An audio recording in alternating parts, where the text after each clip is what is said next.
ಬಾಗಲಕೋಟೆ ಜಿಲ್ಲೆಯ ಜಮಖಂಡಿ ನಗರದಲ್ಲಿ 108 ಪ್ರಥಮಾಚಾರ್ಯ ಶಾಂತಿಸಾಗರ ಮಹಾರಾಜರ 70ನೇ ಪುಣ್ಯತಿಥಿ ಸಮಾರಂಭದ ಪ್ರಯುಕ್ತ ವೀರ ಸೇವಾದಳ ಮಧ್ಯವರ್ತಿ ಸಮಿತಿ ನೇತೃತ್ವದಲ್ಲಿ ಭವ್ಯ ಮೆರವಣಿಗೆ ಹಮ್ಮಿಕೊಳ್ಳಲಾಗಿತ್ತು. ಮೆರವಣಿಗೆಗೆ ಚಾಲನೆ ನೀಡಿ ಮೆರವಣಿಗೆ ಸಕಲ ವಾದ್ಯಗಳ ವಿದ್ಯಾರ್ಥಿಗಳ ಸಾಂಸ್ಕೃತಿಕ ನೃತ್ಯ, ಬೆಳ್ಳಿ ರಥೋತ್ಸವ ಮುಖಾಂತರ ಮೆರವಣಿಗೆ ವಿಜೃಂಭಣೆಯಿಂದ ಸಾಗಿತು.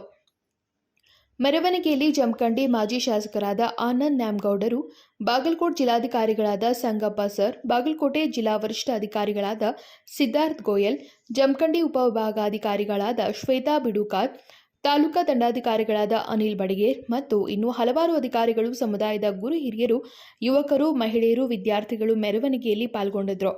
ಪರಮ ಪೂಜ್ಯ ಶ್ರೀ 108 ಶಾಂತಿಸಾಗರ ಮಹಾರಾಜರ 70ನೆಯ ಪುಣ್ಯತಿಥಿ ಸಮಾರಂಭದ ಕಾರ್ಯಕ್ರಮದಲ್ಲಿ ಹಲವಾರು ರಾಜಕೀಯ ನಾಯಕರು, ಜೈನ ಸಮುದಾಯದ ಸ್ವಾಮೀಜಿಗಳು, ಗಣ್ಯಮಾನ್ಯರು ಮತ್ತು ಮಹಿಳೆಯರು ಸಹಸ್ರ ಸಂಖ್ಯೆಯಲ್ಲಿ ಸಮಾರಂಭದಲ್ಲಿ ಪಾಲ್ಗೊಂಡಿದ್ದರು.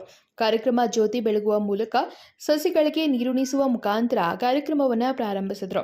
ಕಾರ್ಯಕ್ರಮವನ್ನು ಉದ್ದೇಶಿಸಿ ಮಾತನಾಡಿದ ಮಾನ್ಯ ಕರ್ನಾಟಕ ಸರ್ಕಾರದ ಲೋಕೋಪಯೋಗಿ ಸಚಿವರಾದ ಶ್ರೀ ಸತೀಶ್ ಜಾರಕಿಹೊಳಿ ಅವರು,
ಅನೇಕ ಪುಣ್ಯ ಕಾರ್ಯಗಳನ್ನ ಇವತ್ತು ನಾವು ಮೆಲುಕು ಹಾಕಬೇಕಾಗ್ತದೆ.